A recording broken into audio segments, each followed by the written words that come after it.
ప్రభువు రక్షకుడైన యేసుక్రీస్తు నామములో మీ అందరికీ వందనాలు తెలియజేస్తున్నాను. దేవుడు మిమ్మల్ని దీవించును గాక. చెప్పండి చెప్పండి చెప్పండి, లేకుంటే తిరుగుతాయి. చెప్తానే ఉండండి. హల్లెలూయా. చదవండి. పరమగీతం, సాంగ్ ఆఫ్ సాంగ్, పరమగీతం గ్రంథంలో 2వ అధ్యాయం 16వ వాక్యం. ఎవరైనా ఒక్కరు చదవండి. దే హావ్ 3 రకాలైన కార్యాలను మనం గమనించబోతున్నాం. They have 3 topic. దేవుడు మనకి మంచి కాపరిగా ఉండి మమ్మల్ని ఎక్కడెక్కడ నడిపిస్తాడు. హల్లెలూయా. గొర్రెలు మేపేవాళ్ళు ఎవరైనా ఉన్నారా ఇక్కడ? గొర్రెలు మేపేవాళ్ళు, ఆవులు మేపేవాళ్ళు. అందరిట్లో ఆవులు ఉన్నాయి. హల్లెలూయా. ఆవులు గొర్రెలు మేపేవాళ్ళు చాలా జాగ్రత్తగా వినండి. ఈ వాక్యం చాలా ప్రయోజనంగా ఉంటుంది. హల్లెలూయా. చదవండి. పరమగీతం 2వ అధ్యాయం 16వ వాక్యం చదవండి. గమనించండి. నా ప్రియుడు నావాడు, నేను అతని దానును పద్మములన్నిటి చోట అతడు మందను మేపుచున్నాడు. చల్లని గాలి వీచు వరకు నీడలు లేకపోవు వరకు ఎత్తివలెను లేడి పిల్ల వలెను కొండ బాటల మీద పొరపడి రమ్మో. ఆమేన్. హల్లెలూయా. హల్లెలూయా. హల్లెలూయా. గమనించండి. పరమగీతం గ్రంథమందు 2వ అధ్యాయంలో 16-12 వాక్యాన్ని మనం చదువుకుంటే ఆయన ఏమంటున్నాడంటే, పద్మములున్న చోట మందను మేపుచున్నాడు. చెప్పండి. పద్మములున్న చోట. పద్మమ అంటే పద్మమ కాదు. ఏమండి? ఎవరు పద్మమ్మ? మంచి ఉండేది పద్మమ్మ కాదమ్మా, పద్మలు. హల్లెలూయా. పద్మములు అంటే అది ఒక పొజిషన్. అవి పద్మములకు ఏమంటారు? పద్మములకు రత్నము, ముత్యాల, వైడూర్యం, వజ్రం అంటారే పద్మములు. ఇట్స్ అటువంటిది ఒక మంచి ఏమంటారు ఆ ఫ్లవర్ పేరేంటి? లోటస్ అంటారు. లోటస్ ఫ్లవర్ అంటారు. హల్లెలూయా. ఆ పద్మములు అంటే లోటస్ ఫ్లవర్. మీకు ఒక విషయం తెలుసిన? సొలొమోను కట్టిన ఆలయం బ్రదర్. హలో నాయన గమనించండి. సొలొమోను కట్టిన ఆలయంలో 2 స్తంభాలు ఉంటాయి. They have 2 pillars in front of the Solomon temple. ఆ 2 టెంపుల్ మీద ఆలయం మీద 2 స్తంభములు ఉంటాయి. 2 స్తంభము, పెద్ద పిల్లలు, 2 స్తంభములు ఉంటాయి. ఆ స్తంభముల మీదకి పైన ఈ లోటస్ పద్మముల పువ్వుల్ని ఆ స్తంభముల మీద చిత్రింపబడి ఉంటుంది. ఆ పువ్వులు దాని మీద చెక్కి ఉంటారు. ఆ స్తంభముల మీద చెక్కి ఉంటారు పద్మముల పువ్వులు. హల్లెలూయా. హల్లెలూయా. ఈ పద్మముల పువ్వు ఉన్నదంటే ఆ చోట చుట్టూ ఎలా ఉంటుందండి? ఎలా ఉంటుంది? పద్మములు అంటే ఆ లోటస్ ఫ్లవర్ పువ్వులు మంచిగా పెరుగుతున్నాయంటే దాని చుట్టూ మంచి ఏముంటుంది? కొసువులు ఉంటాయి, పచ్చగా ఉంటాయి.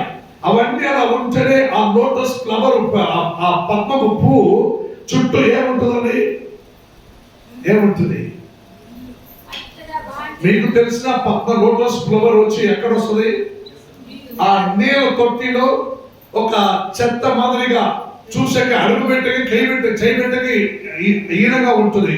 కానీ అంత గలీజ్గా కనబడతాయి.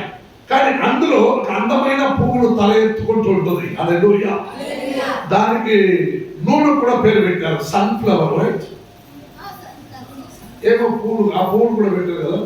ఆ పువ్వులు సూర్యకాంతి. ఈ పద్మముల పువ్వులున్న చోటున దేవుడు నిన్ను మేపుతాను అని అంటున్నాడంటే అంతకన్నా నువ్వు ఎంత భాగ్యవంతుడు కదా. హల్లెలూయా. అది ఎలా అంటే చల్లని గాలి. ఏమంటే చల్లని గాలి. ఇప్పుడు చర్చిలో కూర్చొని ఉంటే మన చలి పుడుతున్నట్టుంది. ఫ్యాన్ వచ్చేద్దామా? చల్లని గాలి. హల్లెలూయా. చల్లని గాలి ఉన్న వరకు, హల్లెలూయా, అది పోగకుండా ఉన్న వరకు, మీకు ఇచ్చే వరకు, నీడలు, నీడ నీడ మీకు నెరలు, నీడ మీకు ఉన్నంత వరకు మీరేం చేసుకోవాలి? మీరు మేపుకోవాలి. హల్లెలూయా. మీరు గొర్రెలను ఏం చేయాలి? మేపుకోవాలి. పద్మములను చోట మందను మేపుచున్నాడు నా దేవుడు. హల్లెలూయా. ఆ పద్మములను చోట మందలను మేపుచున్నాడు అంటే చల్లని గాలి వీచు వరకు, నీడలు లేకపోవు వరకు. హల్లెలూయా. తర్వాత చల్లని గాలి వీచదు, నేల కూడా ఉండదు. ఎండలో నువ్వు ఏం చేయాలి? ఏం చేయాలండి? ఏం చేయాలి? ఎండలో ఏమవుతుంది? ఎండిపోతాం. హల్లెలూయా. అడ్వర్టైజ్మెంట్, మెరీనాకు ఒక అడ్వర్టైజ్మెంట్ వస్తుంది, చూసినారా? ఎండలో బాగా ఎండాకాలం వస్తే వాళ్ళ తల మీద తలని మెరీనా బాటిల్ మరగ దాంట్లో ఒక పైప్ పెట్టి సూర్యుడు లాగుతా ఉంటాడు. అడ్వర్టైజ్మెంట్ చూసినారా? అదే దానికి కారణం ఏమిటంటే ఎండకి నిన్ను బాధ పెట్టిస్తూ ఉంటుంది. సూర్యుడు నీ తలలో ఉన్న జ్యూస్ తాగుతా ఉంటాడు. చూశారు కదా? అట్లే అప్పుడు ఏం చేస్తారంటే అవి పై నుండి మాత్రమే చూస్తున్నాడు. వాక్యం చెబుతున్నది కింద భూమిలో నుండి కూడా ఉష్ణాంశం పెరుగుతాయి. అప్పుడు మనిషి అడుగు పెట్టి నిలుచుకొని ఉన్నాడు కదా, అప్పుడు ఆ మనిషి శరీరము కింద నుండి పై నుండి రెండు పక్కల నుండి వేడు కొట్టి వారికి ఉష్ణము, హీటు, ఎక్సెస్ ఆఫ్ హీటు అత్యధికంగా కనబడతాయి. హల్లెలూయా. అప్పుడు నరాలన్నీ ఏమవుతుంది? మనుషులు నరాలన్నీ ఏమవుతుంది? ఎండిపోతాయి. అవి ఒక మాదిరి నరాలు ఎండిపోయి నోరంతా ఏమవుతుందండి? నోరంతా ఒక్కాగేసే వాళ్ళకి తెలియదు నోరు ఎండిపోతా లేదని. నోరంతా ఎండిపోతాయి. అప్పుడు వాళ్ళు ఏమనుకుంటారు? 40 వయసులో నోరు ఎండితే షుగర్ వచ్చిందని అర్థం. బాగా చిన్న వయసులో నోరు ఎండితే ఉష్ణం జాస్తి అయింది, ఎగ్జాస్ట్ ఆఫ్ హీట్ అయిందని అర్థం. హల్లెలూయా. ఇవన్నీ కాలాలు జరుగుచుండగా దేవుడు అంటున్నాడు, పద్మములున్న చోట మందను మేపుచున్నాడు. అది ఎలా అంటే చల్లని గాలి వీచు వరకు, వారి మీద నీడ వారికి ఉండే వరకు దేవుడు ఏం చేస్తాడు? వారి మందను మేపుతా ఉంటాడని. ఎజేకియల్ గ్రంథంలో చదవండి 34వ అధ్యాయంలో మొదటి 31వ వాక్యం. The book of Ezekiel chapter 34 verses 31. నా గొర్రెలను నేను మేపుచున్న. గమనించండి, గొర్రెలు పద్మములు ఏమేమో అంటున్నాడు పాస్టర్ అంటున్నారు కదా. ఇప్పుడు చూడండి, చదవండి. నా గొర్రెలను నేను మేపుచున్న గొర్రెలకు మీరు మనుషులు, నేను మీ దేవుడు అని ఇది ప్రభువైన యెహోవా వాక్కు. ఎజెకియల్ ఏమంటాడండి? ఎజెకియల్ ఏమంటారు? గొర్రెలు అంటే మనిషి అయినా నువ్వే గొర్రెలు. హల్లెలూయా. మనిషి అయిన గొర్రెలు ఎవరు? నువ్వే. నేను ఏమన్నానమ్మా? అటు చూస్తున్నారు, పంది అన్నా? లేదు, గొర్రెలు అంటున్నానమ్మా. గొర్రెలు మంచిదే, మంచిగా మేపితే మంచి డబ్బులు వస్తాయి. ఏమొస్తాయి? గొర్రెలు మేపేవాళ్ళు, గొర్రెలు ఉన్నవాళ్ళు చేతులు ఎత్తండి. గొర్రెలు ఉండేవారు ఒకటి, గొర్రెలు ఉన్నాయి ఇక్కడ. మేపు నాకు చెప్పండి అమ్మా. గొర్రెలు మేపుచుండగా వాక్యం చదివిస్తుంది, గొర్రెలు మీరు, గొర్రెలు అనే మీరు మనుష్యులు, మీరే గొర్రెలు. హల్లెలూయా. హల్లెలూయా. నేను మీ దేవుడు అనే ఇదే ప్రభువు యెహోవా వాక్కు అని దేవుడు అంటున్నాడు. అంటే మనందరూ గొర్రెలమైతే, అమ్మా గొర్రెలమైతే నాయన, అటైతే మనకందరికి దేవుడు ఎవరు? తండ్రి అయిన దేవుడు ఎవరు? కాపరిగా ఉన్నాడు. హల్లెలూయా, హల్లెలూయా, హల్లెలూయా. గొర్రెలు ఎలా మేపుతారు? ఎవరు చెప్పండి? అవి గొర్రెలు అరిసేది అవ్వద్దు, మాకు గొర్రెలు మేపది మాత్రం చెప్పండి. గొర్రెలు ఎలా పెడతారమ్మా? అంటాడు. నువ్వు వినకపోతే ఏం చేస్తాడు? గొర్రెలు మేపేవాడు పెడతాడు. ఒకటి పెట్టు పట్టామని వెనకాల నుంచి అని మళ్ళీ ఏం చేసి గొర్రె అటు పోతే వెనకాల నుంచి కొడతాడు వాడని ముందుకు పోతా ఉంటుంది. అందుకే వెనకాల కొట్టేది. గొర్రెలకి ఎక్కడ పడతారు? వెనకాల పడతారు. అప్పుడు అది ఏం చేస్తుంది? ముందుకు పడితే వెనకాల పోద్ది. గొర్రెల దగ్గర పోయి ముందుకు కొట్టకుండా అది వెనకాల పోద్ది. గొర్రెల దగ్గర వెనకాల కొట్టినా అది ముందుకు పోద్ది. హల్లెలూయా, హల్లెలూయా. గమనించండి, గొర్రెలను మీరు మనుష్యులు, నేను మీ దేవుడు అని ఇదే ప్రభువుకు యెహోవా వాక్కు అని ఎజెకియల్ గ్రంథంలో ప్రవక్తుడైన ఎజెకియా ఈ మాట పలకరిస్తున్నాడు. హల్లెలూయా, హల్లెలూయా.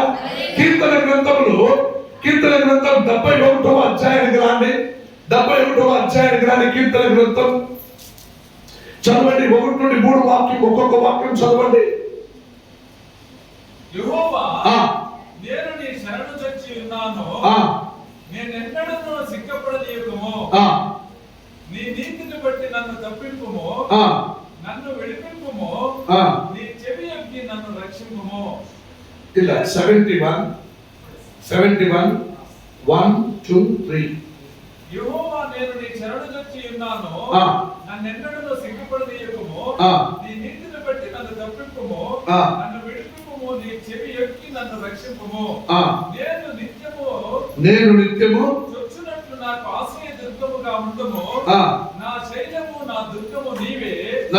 నీవు నన్ను రక్షింప నిశ్చయించి ఉన్నావు. నీవు నన్ను రక్షింపటకు నిశ్చయించి ఉన్నావు. హల్లెలూయా, హల్లెలూయా.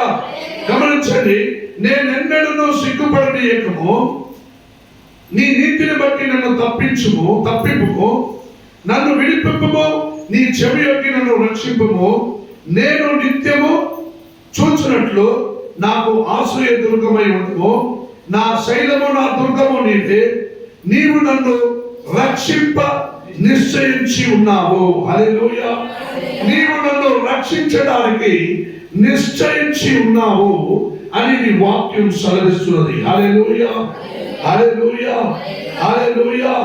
ప్రియమైన దేవుని చూడారా, దేవుడు నిన్ను రక్షించడానికి నిశ్చయించి ఉన్నాడు. ఒక్కరోజు కూడా నిన్ను విడిచిపెట్టడానికే లేదు, ప్రసక్తే లేదు. నువ్వు ఆయనకి కావాలి.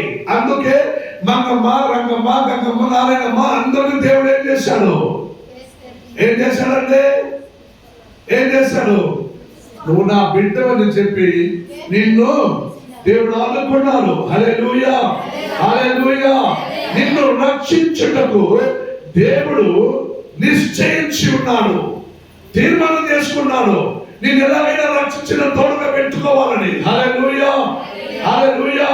పద్మములను చోట మందను మేపేవాడు నిన్ను రక్షించాలని తీర్మానం చేసేశాడు. ఆయన పద్మములను చోట మాత్రం కాదు, ఆయన నీ పక్షంగా ఉంటే, దేవుడు నీ పక్షంగా ఉంటే, గుట్టల్లో, చెట్టుల్లో, మెట్టల్లో కూడా దేవుడు ఏం చేస్తాడు? నిన్ను మేపుతాడు. హల్లెలూయా. గుట్టల్లో, మెట్టల్లో ఏముంటుందండి? ఏముంటుంది? ఉంటుందా పచ్చగా? సరే చదవండి. ఐసాయా గ్రంథం 49వ అధ్యాయం. యేషయా గ్రంథం 49వ అధ్యాయం 9, 10 2 వాక్యం చదువుకుందాం. మార్గములలో వారు, గమనించండి, మార్గములలో వారు మేయుదురు, మార్గములలో వారు మేయుదురు, గమనించండి. మార్గములో మేయుదురు అంటే మార్గములో మనిషి చక్కగా గమనించాలి. అమ్మా ఇక్కడ చూడండి, నన్ను చూడండి. ఒకరు ఇక్కడ చూసేది, ఒకరు వాళ్ళు చూసేది, ఒకరు కింద చూసేది, ఒకరు పైకి చూసేది. ఏమమ్మా నన్ను చూడండి. చదివించుమి, మీరు బాగుపడాలి, మీరు చక్కగా అందంగా జీవించాలి, ఆశీర్వాదకరంగా మారాలి, మీ బ్రతుకు మారాలి, మీ అల్లాడిపోతున్న మీ జీవితం మారాలి. అందుకే ఈ వాక్యం బోధిస్తున్నాం. నన్ను గమనించండి. సరే, వాక్యం చెబుతున్నది మార్గములలో మార్గములలో మేకవుతుందా? అమ్మా ఇక్కడ నన్ను చూడండి. మార్గం, ఏ మార్గం? దావా. దావా అనేది మార్గం. నువ్వు 10 సారి అదే దావని నడిస్తే అక్కడ ఒక పుల్లు గడ్డి వస్తుందా? పశువులు వస్తుందా? పశువులు వస్తాయా మార్గంలో? భూమిలో నువ్వు తొక్కి నువ్వు నడిచే మార్గంలో ఒక కొసువు గడ్డి కూడా రాని దరిద్రుడు జీవితం మనిషిది. అర్థమవుతుందా? నువ్వు నడుచుకుంటూ 10 సార్లు నడుచుకుంటూ వెళ్తే ఆ మార్గంలో ఒక కొసువు కూడా రాదు. అయితే దేవుడు ఏమంటున్నాడు? మార్గములో నడిచి ఉన్న మార్గములో నేను మేర్పెదను అంటున్నాడు. మార్గములో ఏమి ఉండదు. మార్గములో ఏమి ఉండదు. నువ్వు తొక్కి నడుచుకుంటూ పోయి వచ్చి నీ పాదం ఎక్కడ అడుగు పెట్టినా అక్కడ పశువులు రావు. హల్లెలూయా. ఆ మాదిరి ఉంది అంటే నువ్వు అడుగు పెట్టిన స్థలం ఆశీర్వాదంగా ఉంటుందా? లేదంటే మీరేం చేయాలి? ఆశీర్వాదంగా ఉండాలంటే నువ్వు అడుగు పెట్టిన స్థలం అంతా నీకు సొంతమగును అని దేవుడు అన్నాడు కదా. నువ్వు ఎవరింట్లో అడుగు పెట్టినా వాళ్ళ కొరకు ఒక ప్రార్థన చేసి వాళ్ళ కొరకు ఒక మంచి శుభవార్త చెప్పి వాళ్ళని దీవించి వచ్చావంటే వారు దీవెనలో వారు మంచివారైతే వారికి అవుతుంది. వారు చెడ్డవారైతే ఆ దీవెనలో ఆశీర్వాదము నీకు వెంటే వచ్చేస్తుంది. వాళ్ళ దగ్గర ఉండదు. ఇవి తెలుసా నీకు రహస్యము? తెలుసా? అదేమో నువ్వు చెప్పు, నేను చెప్తాను, విను. హల్లెలూయా. నేను చెప్తాను, విను. వింటావా? హల్లెలూయా.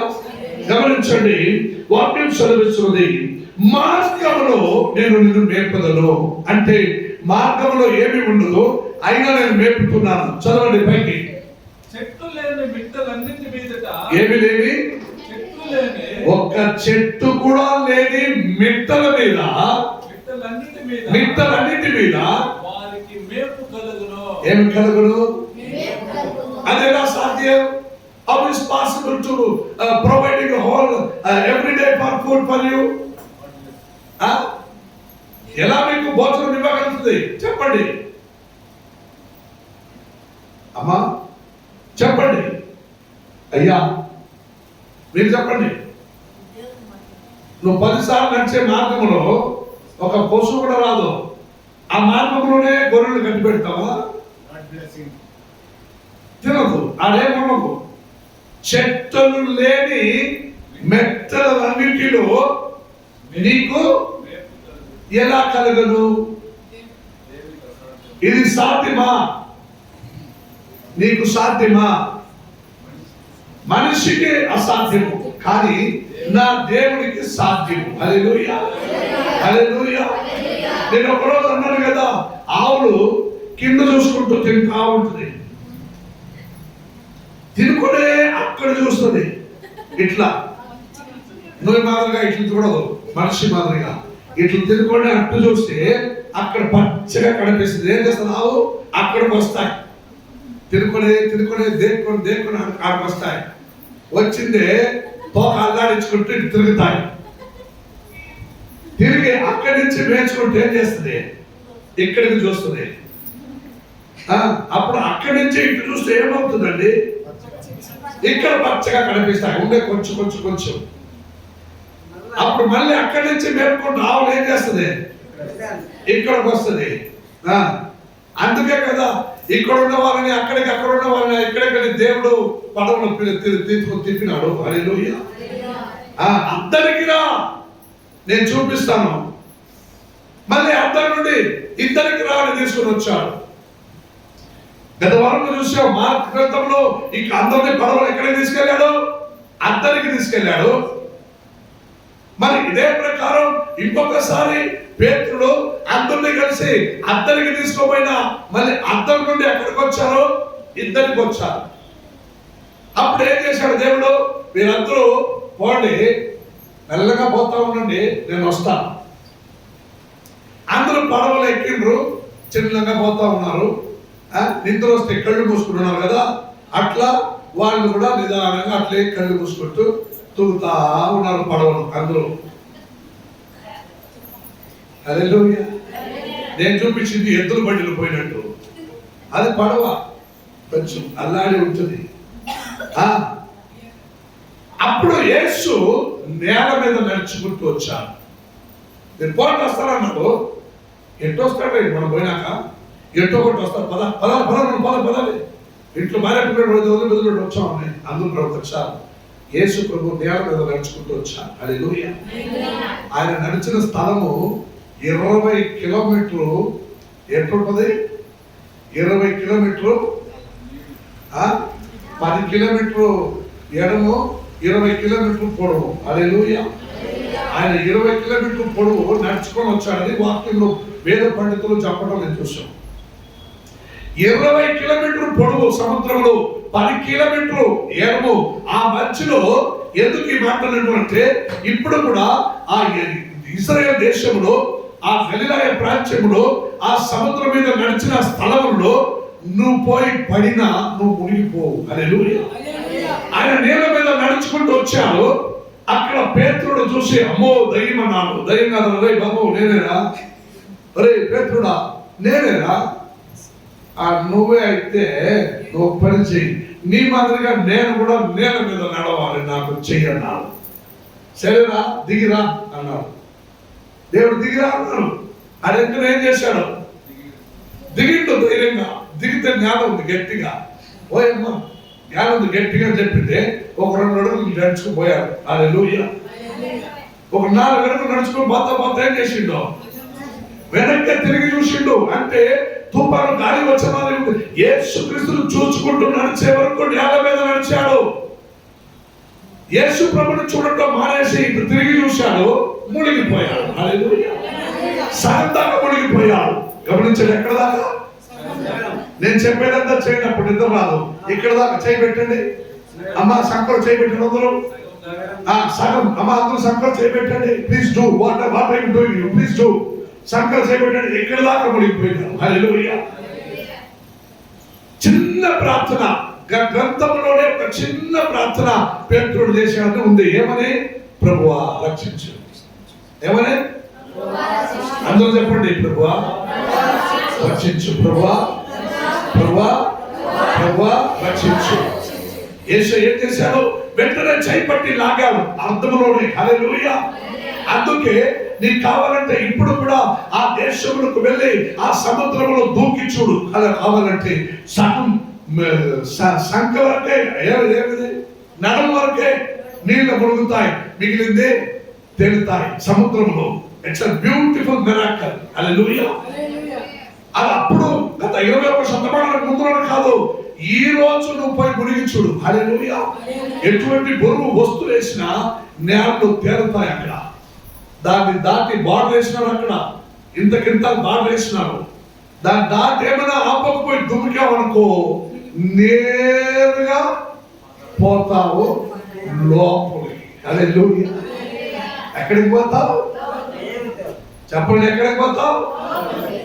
లోపలికి. చెప్పండి, లోపలికి. జాగ్రత్త పడండి. పైకి రావాలన్నా లోపలికి పోవాలన్నా?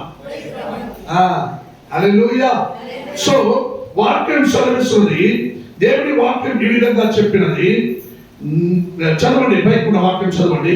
మార్గములన్నిటిలో నేను నిన్ను మేపుదును, చెట్టులు లేని మెట్టలన్నిటిల మీద వారికి మేపు ఎలా కలుగును? కింద వాక్యం చదవండి. అదే పై ఇంకొక వాక్యం చదవండి. దేవుడు ఏం చేస్తాడంటే, యెహోవా ఇలాగు సెలవిచ్చుచున్నాడు, అనుకూల సమయమందు. చెప్పండి, అనుకూలమైన సమయమందు. చెప్పండి, నేను నీ మొర ఆలకించి నేను నీకు ఉత్తరం ఇచ్చి తిని దినమందు నిన్ను ఆదుకొంటిని బయలువెల్లుడి అని బంధింపబడిన వారితోను బయటికి రండి అని చీకటిలో ఉన్న వారితోను చెప్పుచు దేశమును దేశం అంటే ఎవరండి? నేనే. దేశంలో నువ్వే కదా అమ్మా. దేశంలో ఉండేది నువ్వేనా దయ్యమా? నేనే. చెప్పండి. నేను లేదంటే నీ పేరు దయ్యము. నువ్వు దయ్యమా మనిషివా? ఆ దయ్యమా పెడితే కోపం వస్తలేదు నీకు. నువ్వేమో మనిషియా దయ్యమా? మనిషివా దయ్యమా అంటే నీ కోపం వస్తలేదా?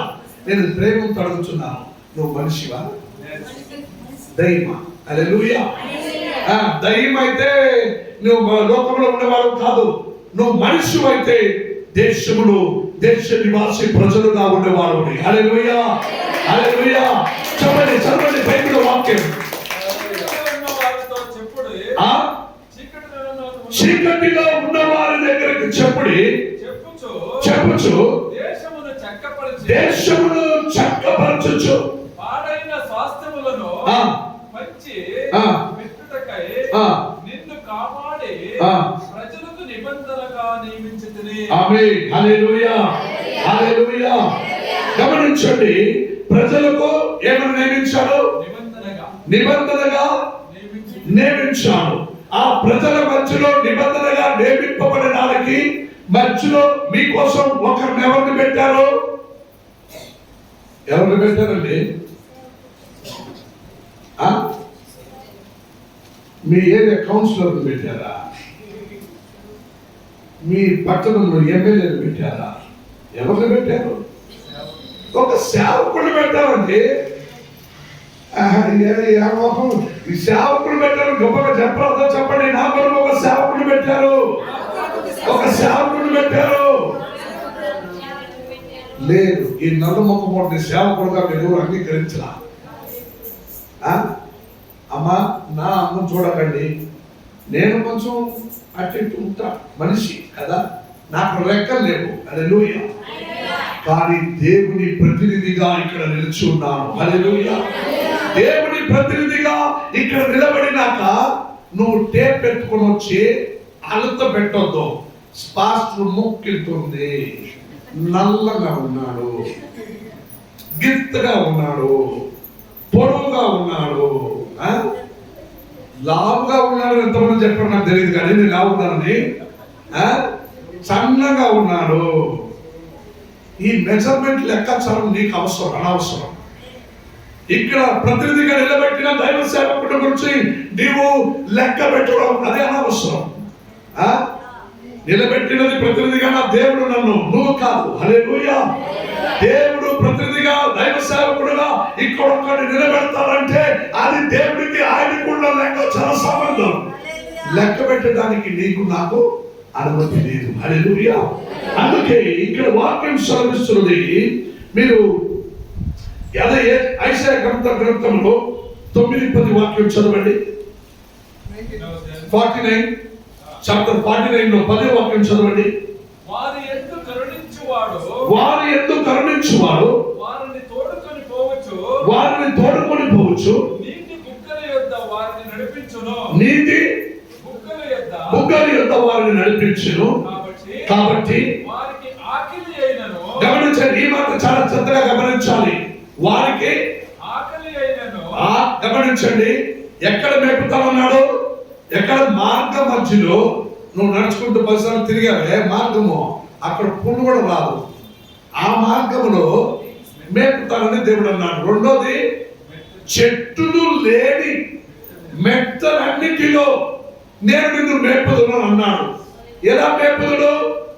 అప్పుడే చెప్పాడు కదా, ఎండ ఎంతగా ఉన్నా కూడా సూర్యుడు నీలో ఉన్న బలమంతా ఆయన స్ట్రా పెట్టి లాగినా కూడా నిన్ను బలపరిచే దేవుడు సూర్యుడికి పైన ఉన్నవాడు దేవుడు. హల్లెలూయా. ఆయన నీకు ఏం చేస్తాడండి? పూర్ణ శక్తి బలము అనుగ్రహిస్తాడు. అందుకే వాక్యం చదవండి. వారికి ఆకలి అయినను దప్పి అయినను కలగదు. ఎండమావులైనను ఎండైనను వారికి మహమా చెప్పండి సంగమా తగలదు.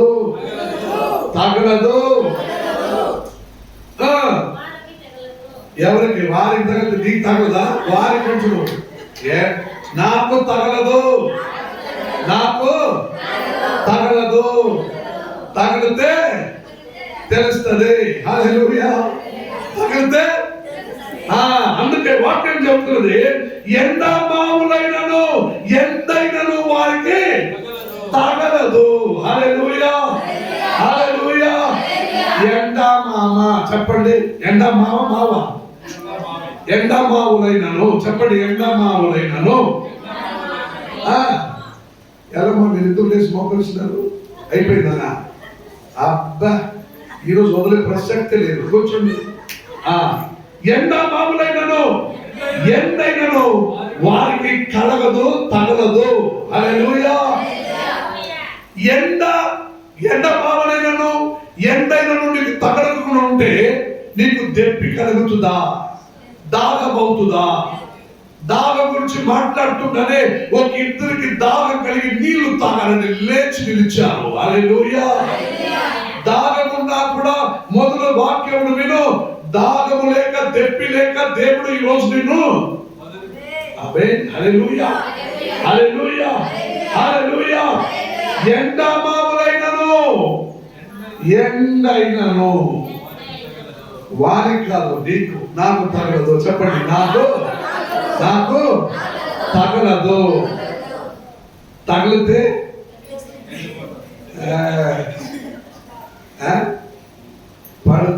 పడదు రే నీకు అంత కదా అర్థమవుతుందా? రే జాగ్రత్త, పడదు రే, నాతో పెట్టుకోకు. తగిలితే తెలుస్తుంది. తెరలితే తెలుస్తుంది అన్నట్టుగా తగిలితే కూడా తెలుస్తుంది. హల్లెలూయా. తగిలితేనే తెలియదు. చెప్పండి. తగిలితేనే అనుభవం. హల్లెలూయా, అనుభవం. హల్లెలూయా.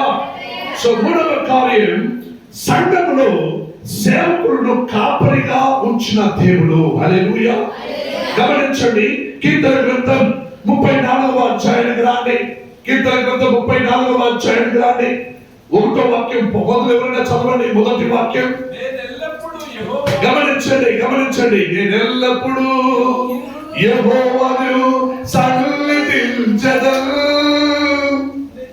నిత్యము ఆయన కీర్తి నా నోట నుండెదను. నేనెల్లప్పుడూ యెహోవాను సన్నిధించెదను.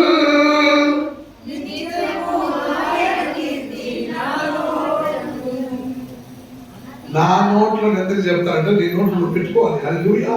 దేవుని మాటలు, పాటలు, స్తుతి, స్తోత్రం, కీర్తన, గ్రంథం, ఘనత, మహిమ, ప్రభావం నీ నోట్లో ఎప్పుడు దాచిపెట్టుకొని ఉండాలి. హల్లెలూయా, హల్లెలూయా.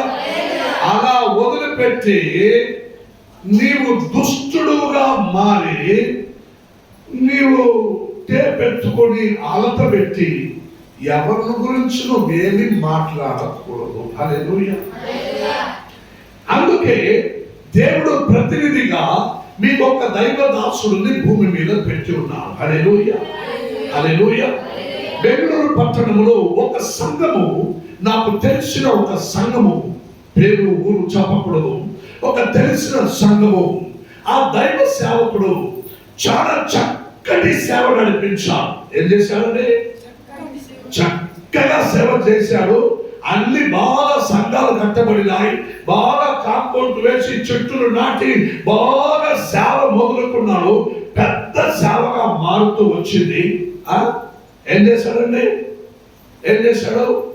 ఒరే సేవకుడా, నీ పని అయిపోయింది, రారా అని దేవుడు ఏం చేశాడండి? పెంచుకున్నాడు. ఆ సేవకుడు ఒకరోజు ఏం చేశాడు? ఆత్మహత్య చేసుకున్నారా? లేదండి. ప్రకృతి మరణం. ప్రకృతి మరణం ఆయనకు వచ్చాయి. ఆ సేవకుడు ప్రకృతి మరణంలో మరణించాడు. మరణించినాక ఆ సేవకుడు మరణించడంలోనే ఆ సంఘ ట్రస్ట్ లో కొంతమంది వేరే వాళ్ళందరూ వచ్చింది, ఈ సంఘం మొదలుపెట్టింది వేరే సేవకుడు నడిపిస్తారు అని అన్నారు. హల్లెలూయా.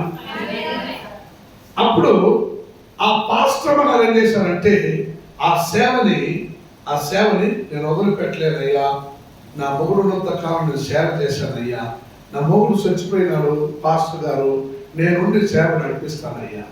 అమ్మా అట్లా చేయలేదు, ఒక పాస్టర్ని పెట్టాలి. ఎందుకంటే మా రూల్స్ ప్రకారం ఒక సేవకుని పెట్టడం మంచిది. నువ్వు ఎంతవరకు నువ్వు పోయి మొగుడు తల మీద చేయబెట్టి ప్రార్థన చేస్తావా? చేయలేదు కదా. ఆడవుడు తల మీద అయితే చేయబెట్టి ప్రార్థన చేస్తావు, మగవాడు అయితే ఆడవుడు తల మీద చేయబెట్టి ప్రార్థన చేయొచ్చు, మగవాడు తల మీద చేయబెట్టి ప్రార్థన చేయొచ్చు. అంటే నువ్వు ఆడదాని మీద పోయి మగవాళ్ళ చేతి మీద తలబెట్టి ప్రార్థన చేస్తావా? నీకన్నా పెద్ద వయసు వారి మీద నువ్వు చేతులు పెట్టి ప్రార్థన చేయగలవా? నువ్వు సేవ చేయలేవమ్మా, నువ్వు మాట చెప్పు, నువ్వు తప్పుకో, మరొక సేవకుని పెడతానని చెప్పి అక్కడ అన్నా. ఆ వెంటనే ఆమె వదులుకున్నప్పుడు కానూను ప్రకారం ఆమెని బయటికి తోశాను. ఏం చేశాను? అమ్మా లేదు, నువ్వు చెట్లు వినాలి, బొమ్మ బయటకు అని వేరే ఒక సేవకుని అక్కడ పెట్టాను. అర్థమవుతుందా?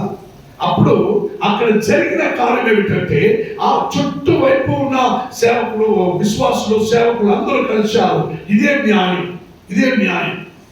సరే, ఇప్పుడు ఆ ఇప్పుడు వాళ్ళు సొంతంగా ప్రయాసపడి కొన్ని డబ్బులు, కొన్ని శ్రమ, ప్రయాసం అంతా పడి అక్కడ పెద్దగా స్థాపించారు కదా.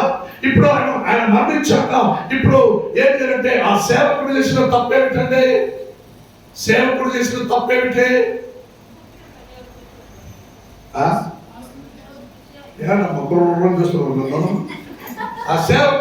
తప్పేమిటి?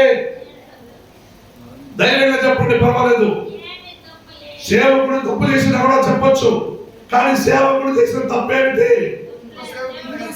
ఇంకొక సేవకుడిని అక్కడ లేకుండా పోవటం. హల్లెలూయా. నేనే బాగుంటాను అంతా నాదే. మరి ఇంకొక సంఘంలో కూడా జరిగినాయి. అదేం జరిగినాయంటే ఆ పాస్టర్ ఏం చేశాడంటే బాగా అంతా పెట్టిండు. 3 పిల్లలు, ఒకడు కీబోర్డ్ వాయిస్తాడు, ఒకడు బ్యాండ్ కొడతాడు, ఒకడు గిటార్ వాయిస్తాడు. ఈయన పాస్టర్. ఆ పాస్టర్ ఆరాధన. వీళ్ళు తప్ప ఎవరు ముందుకు వచ్చి ఒక పాట కూడా పాడకూడదు, మైక్ పట్టుకోకూడదు. వేరెవరు వచ్చి మ్యూజిక్ పాడించకూడదు. ఎందుకంటే వీళ్ళు దేవుని వలె ప్రతిష్ఠింపబడిన పరిశుద్ధమైన కుటుంబం, ఈ సేవకుల కుటుంబం. వేరెవరు ముందుకు రాకూడదు, పాడకూడదు, ఏమి చేయకూడదు. పాస్టర్ చచ్చిపోయినాడు. పిల్లలకు నేను కొట్టుకున్నారు పిల్లలు. తర్వాత ఏం చేశారు? సరిపెట్టి రాదు, వేరే ఎక్కడైనా సేవకుడు మనం పెట్టలేము, ఒక పని చేద్దాము, మాకు ఏం పెట్టలేదు మా నాయన, ఈ సంఘమును అమ్మేద్దాం. ఏం చేశాడు? ఎవరికైనా అమ్మేస్తే డబ్బులు వస్తాయి, మనం పంచుకుందాం, వాళ్ళ సేవ నడిపించుకుంటాం. హల్లెలూయా. ఇప్పుడు బెంగళూరు పట్టణంలో మన బెల్లి పాస్టర్ పెద్దగా సంఘం కొడుకున్నారు. అది కూడా ముందు ఉన్న సంఘమే. ఆ సంఘంలో వారికి కూడా అదే స్థితిగతి. గమనించారా? మొగుడు చచ్చిపోయినాక ఇంకొకరిని మొగుడు చేసుకున్నట్టు. అర్థమవుతుందా? మొగుడు చచ్చిపోయినాక ఇంకొకరిని, but it's not wrong, it's not right అని చెప్పలేము మనము. ఆ సేవకుడు మరణించినాక అప్పుడు ఒక్క సేవకుడిని ఆయన ఏం చేయలేదు, అక్కడ నియమించలేదు. ఆ చర్చిని 1.25 కోటిగా 2 కోటిగా అమ్మేసినారు. ఆ చర్చ్ వెతుకుతా ఉండి పాస్టర్ చర్చ్ బిల్డింగ్ అలా దొరికింది. 2 కోట్లు ఇచ్చి పాస్టర్ అక్కడ పోయి కూర్చుంటూ ఇక్కడున్న మంద అక్కడ పోయి ఆరాధన. అట్లయితే ఆ చర్చిలో ఉన్న మంద ఎక్కడ?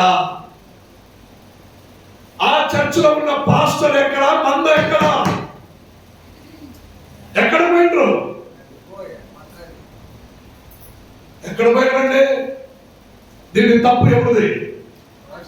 ఒక సేవకుడు పౌలు తిమోతికి రాసినప్పుడు అన్నాడు, ఒక చక్కగా నీ భార్య బిడ్డలని కుటుంబమును నడవలేని వాడు, నడిపించలేని వాడు చూపించలేని వాడు, క్రమంగా నడిపించలేని వాడు ఒక సంఘమును కట్టలేడు, నడిపించలేడు. జాగ్రత్త పడని హెచ్చరించాడు తిమోతిని పౌలు. అదైతే ఈ సేవకుడు చేసిన పని, ఆ సంఘము ఇప్పుడు వేరే సంఘము, వాళ్ళు బాడిగింట్లో ఉండేరు, ఇప్పుడు కొత్తగా కొనుక్కొని వచ్చారు, వాళ్ళు ఆరాధిస్తున్నారు. అట్లయితే ఈ సంఘంలో ఉన్న విశ్వాసి గొర్రె పిల్ల వేరే షెపర్డ్ ఎక్కడున్నాయి? గొర్రెలు ఎక్కడున్నాయి? గొర్రెలు ఎక్కడున్నాయండి? గొర్రెలు దానికి మేపుకోపోతావు. నువ్వు ఇన్సెన్స్ వచ్చేస్తావా? నువ్వు ఇన్సెన్స్ వస్తే ఏమవుతుంది? ఎవరైనా పట్టుకోపోతారు. పట్టుకోమని ఏం చేస్తారు? అమ్ముకుంటారు. ఏం చేస్తారండి? అమ్ముకుంటారు. లేకుంటే ఏం చేస్తారు? కోసే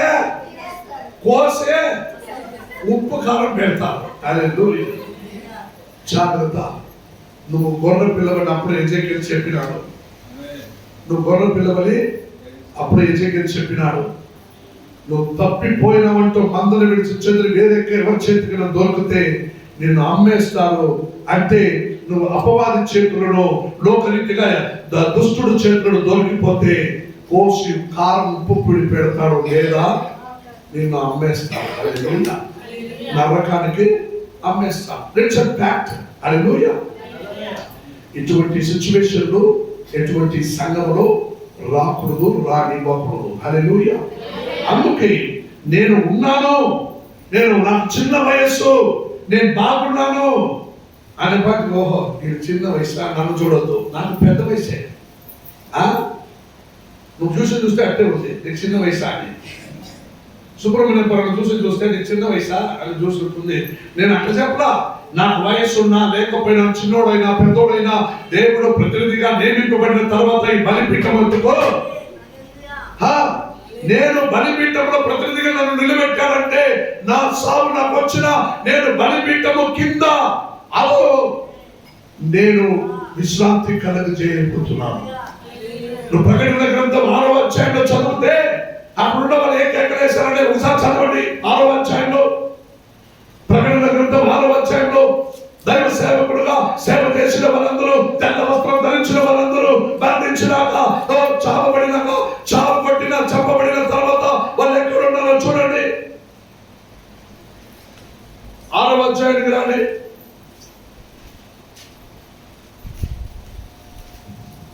ప్రకటన గ్రంథం 6వ అధ్యాయం చదవండి. 9, 10, 11. ఆయన ఆయుధం 5వ ముద్రను విప్పినప్పుడు దేవుని వాక్యం నిమిత్తము తాను ఇచ్చిన సాక్ష్యం గమనించండి. ఇది ఎవరంటే, ఇది చాలా జాగ్రత్తగా చివరి దినములలో నీ బ్రతుకు సార్థకం అవ్వాలంటే ఈ వాక్యం నీ వినాలి. రెండు చెవులు తెరిచి నొర్రని కుక్క మరుస్తుంది చూడు. పక్కింటి కుక్కను చూస్తే, వేరే ఊర్ల నుంచి కుక్క వస్తే ఏం చేస్తుంది? ఈ కుక్క దూరం నుంచి చూస్తుంది, రెండు చెవులు బొర్రని నిగరుకుంటుంది ఇట్లా. అట్లా దేవుని వాక్యం వినండి. రెండు చెవులతో చదవండి. ఆయన 5వ ముద్రను విప్పినప్పుడు దేవుని వాక్యం నిమిత్తము తాను ఇచ్చిన సాక్ష్యము నిమిత్తమును వధింపబడిన వారి ఆత్మలను, తాను ఇచ్చిన సాక్ష్యము నిమిత్తము వధింపబడిన వారిని ఆత్మ అంటే ఎవరండి? వధింపబడిన వారు ఆత్మ ఎవరండి? దైవ సేవకుడైన మేమండి. దైవ సేవకుడైన మమ్మల్ని వధించారు అంటే చంపివేశారు. అనేక దైవ సేవకుడిని చంపారు. క్రీస్తు ఒక్కరితో పాటు కాదు, క్రీస్తుకు తర్వాత ఈ 22వ శతమానంలో మొదటిగా స్టెఫెను రాళ్ళతో కొట్టి రక్త సాక్షిగా మరణించాడు. తర్వాత అనేక దైవ సేవకులు రక్త సాక్షిగా వధింపబడ్డారు. వాళ్ళు ఏ దేవుడు చూసి ఏమడుగుతున్నారు? చదవండి పైకి. వారు నాదా సత్య స్వరూపి పరిశుద్ధుడా, ఇందాక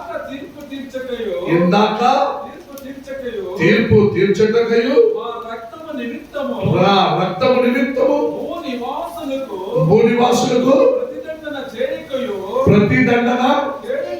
ఎందుకంటే విశ్వాసులే మాటలతో నన్ను చంపేశావు. హల్లెలూయా. మాటలతో చంపేశావు. వారి దుష్ట క్రియలతో, వారి పాపములతో వాళ్ళు ఏం చేశారు? నన్ను చంపేశారు. అనేక దైవ సేవకులని, అనేకులు లోకరీతిగా యుగలోకమందున్న జనములు ఏం చేశారండి? కొట్టి క్రీస్తు పేరు, క్రీస్తు యేసు నిన్ను ప్రేమిస్తున్నాడు అంటే వారికి మంట తగలద్ది. హల్లెలూయా.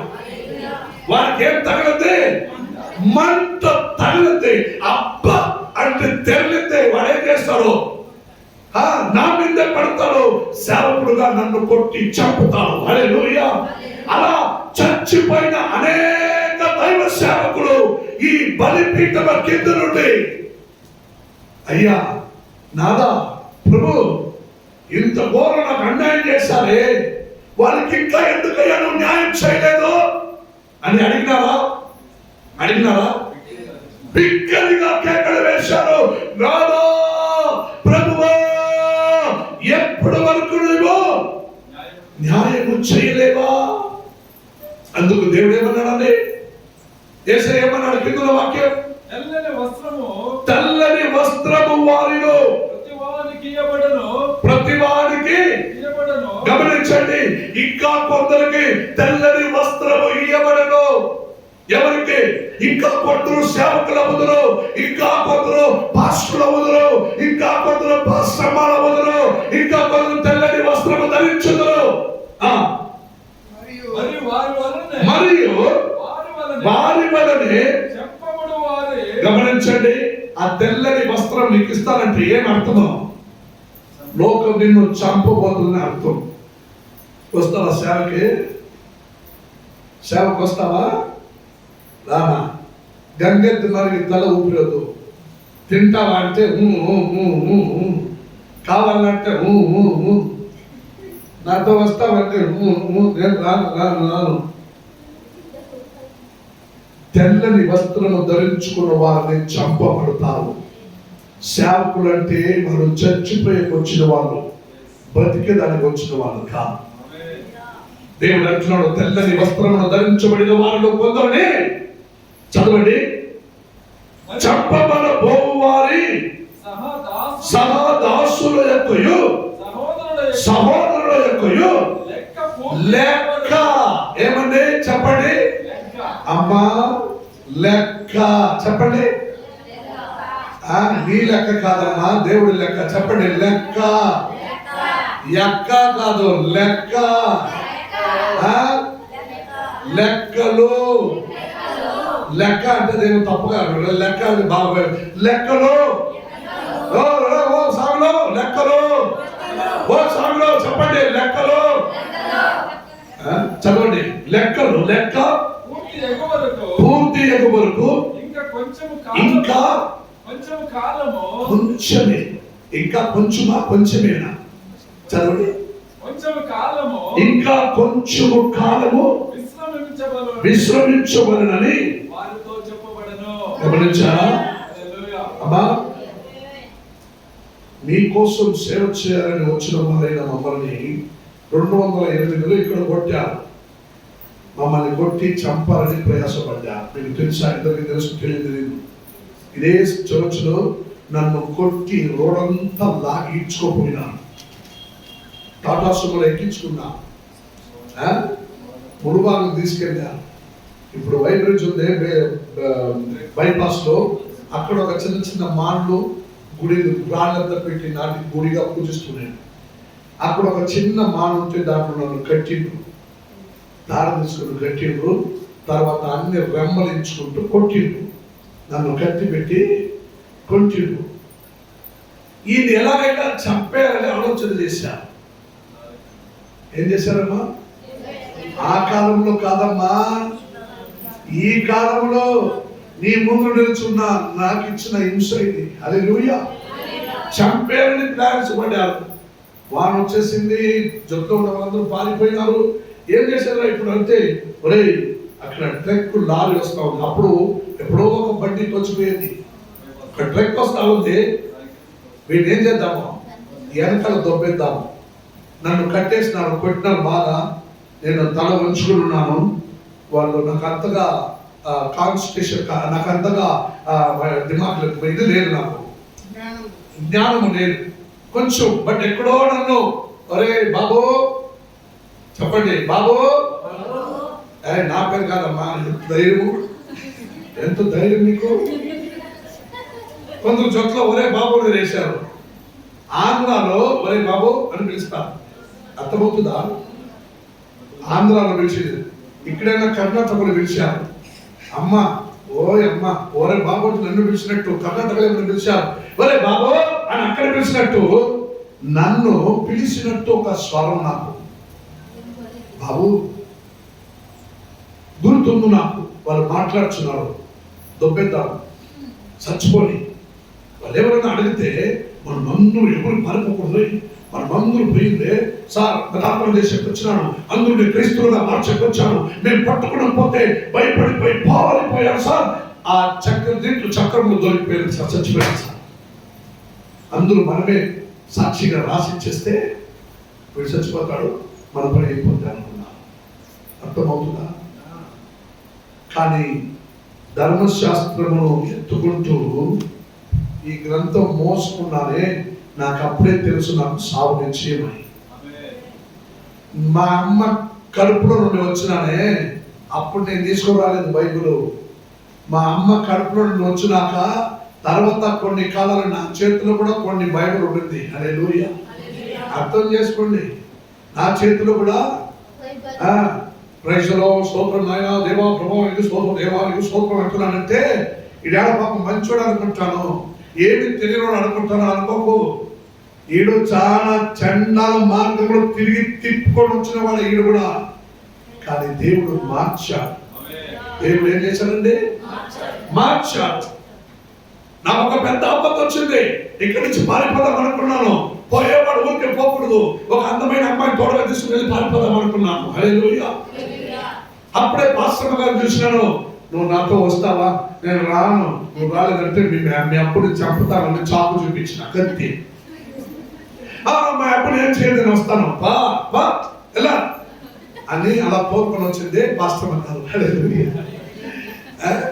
ఇప్పుడు పాస్టర్ గారు నేను చాలా మంచిగా నేను సేవ చేస్తున్నాను. మేమంతా మంచోళ్ళు కాదండి, ఇప్పుడు మంచితనం సేవ చేస్తున్నాం. కానీ దేవుడు పెట్టిన దైవ సేవకుడిని ప్రతినిధిగా ఉండేవారిని ఏం చేయకూడదు? పద్మములున్న చోట మందును మేపాలని దేవుడికి తెలుసు. ఏమి లేని మార్గములను, చెట్టులు లేని మెట్టల్లోనూ మేపడానికి దేవుడికి తెలుసు. చెట్టులు లేని మెట్టల్లో కూడా దేవుడిని మేపుతావు, లేదా పద్మములున్న చోటున నిన్ను మేపడానికి నా దేవుడికి తెలుసు. నువ్వు మర్యాదగా దేవుడి మాటకు లోబడి వచ్చావంటే పద్మములున్న చోట మేపుతాడు. నువ్వు మర్యాదగా నువ్వు రాకపోతే నేను వస్తావా లేదా అని పిలుచుకొని వచ్చినట్లు దేవుడు నిన్ను పిలుచుకొని వచ్చి ఆ చెట్టలు మెట్టలు స్థలములో మేపుతాడు. కానీ నీకు దెప్పి కలగదు, దాగము కలగదు. హల్లెలూయా, హల్లెలూయా. దైవ సేవకుడిని నియమించబెట్టబడిన తర్వాత దైవ సేవకుడు అదే వస్తారు కదా. మునుబాబులో ఒక ప్రార్థన టైం అయిపోయింది, వారు కేసులు పోతుంటే ఒక ఇంటికి అక్కడ ఉండే వాళ్ళు మాట్లాడుకున్నారు. ఎవరో వాళ్ళ ఇంటికి పొడుగుగా నల్లగా ఎత్తగా వచ్చిపోతారు. ఏమన్నారమ్మా? పొడుగుగా ఉంటాడు, పేరు తెలియదంటే అట్లే చెప్తారమ్మా. పొడుగుగా నల్లగా లావుగా ఉంటాడు, వాడు వచ్చిపోతాడు వాళ్ళ ఇంటికి. నేను వాళ్ళ ఇంట్లో పోయి అమ్మా ఉన్నారా, మీ కొరకు నేను ప్రార్థన చేసేనా అని ప్రభు వారికి స్తోత్రం నాయన ప్రార్థన చేసి వచ్చేవాడు. ఎవరో ఒక అప్ప వాళ్ళ ఇంటికి వారం వస్తాడు. అవి తెలిసినాక అమ్మ గుండె ఆగిపోయింది నాకు. వాళ్ళ నాయన, ఎందుకంటే వారి క్యారెక్టర్ ఆ ప్రాంతంలో ఉన్న వారి మధ్యలో సరిలేదు. అదైతే వారు చెప్పటం ఖాయమే కదా. అవును, పాపిని వెలిగి యేసయ్య వచ్చాడు. అదైతే నేను అటువంటి పాపంలో ఉన్న వారిని వెలికి నేను వెళ్ళాను. పరిశుద్ధాత్ముడు ఇంకో కార్యం చెప్పమంటున్నాను. ఒకసారి ఒక అమ్మ కోసం నేను ప్రార్థన చేయాలని వెళ్ళాను. అయ్యా మా ఇంటికి కూడా రాండి ప్రార్థన చేయండి. వాళ్ళ ఇంటికి కూడా ప్రార్థన చేస్తే ఏమిటంటే, అయ్యా నా మొగుడు నా ఇంటికే రానంటాడయ్యా. మొగుడు అయ్యా మాకు మీద చెప్పండి, మా మొగుడు నా ఇంటికే రానంటాడమ్మా. మొగుడు ఇంటికి రాలేదా? నేను ప్రార్థన చేస్తాను, దేవుడి పరిశుద్ధాత్మ నడిపించుకుని తీసుకుని వస్తానమ్మా అన్నాను. ఇంకొక ఆయన, సార్ అట్లా కాదు, నేను చెప్తాను విను. ఈమె ఒక హాస్పిటల్లో పనిపోతుంది. ఆ డాక్టర్ని ఉంచుకుంటుంది. ఆ డాక్టర్ని ఉంచుకుంటుంది. ఆ డాక్టరు ఈమెకు మొగుడుగా మారాడు. ఈమె తీర్మానం చేసుకుంటుంది, నా మొగుడు. అమ్మో నా మొగుడు రాలేదని నేను ప్రార్థన చేయమంటే నేను బలంగా సిద్ధంగా నిలుచుకున్నాను. తర్వాత తెలిసిందే వాడు ఇంకొక మొగుడు అని, ఇంకొక మొగుడు. ఇంకొక దాన్ని మొగుడుని తీసి ఇప్పుడు మొగుడుగా ఇచ్చేది. ప్రార్థన చేసేదా? ఒక అమ్మాయి నా దగ్గర భాషికుల్లో వచ్చి, సారా స్వామి ఈ బిడ్డకి ప్రార్థన చేయి, రాత్రిలో ఈ బిడ్డ ఉచ్చులు పోస్తుంది. యేసు నామములో ఇంకెప్పటికీ ఉచ్చులే పోయకూడదు.